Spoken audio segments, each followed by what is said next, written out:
My name is Elizabeth Gitari Mitaro. Mitaro is a recent acquisition by virtue of marriage. I am Kenyan. I am the quintessential village girl, as it were. I grew up on the slopes of Mount Kenya, and I do remember one of my earliest memories as a child is walking out of my grandmother's house. I see the elephants and I scream, I say, "Elephants, guys, we have elephants." It didn't occur to my mind that for those elephants to be crossing over to the other side of the forest, and for me to be able to see them from where I was, that they were passing through someone's farm.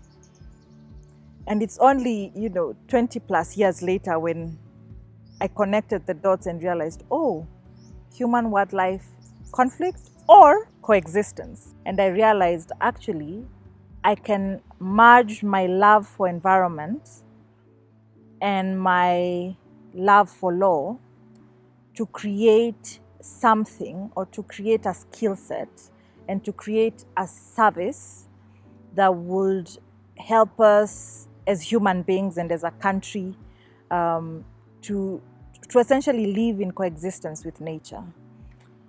I think when we look at it through the lens of challenges that women face breaking into environmental law, I must say that I was incredibly fortunate to be taught by women in my undergraduate studies and women who were in the environmental law field.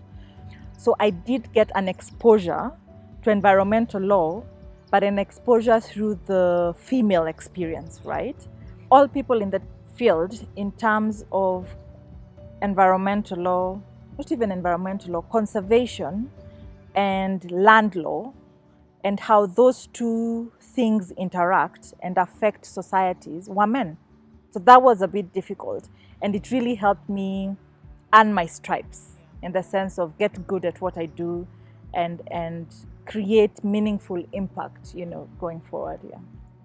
Overcoming the challenge of creating new legal instruments and facilitating wildlife conservation, mitigation and adaptation to climate change through the law, and using the law as the tool to achieve that, was quite an interesting experience for me, because it made me realize what comes incredibly easily to me and what doesn't.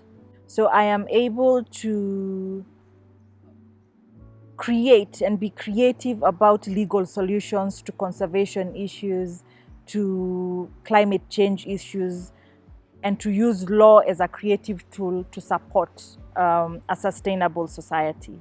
I do think that the lie that women are their own worst enemies is a lie perpetrated by patriarchy.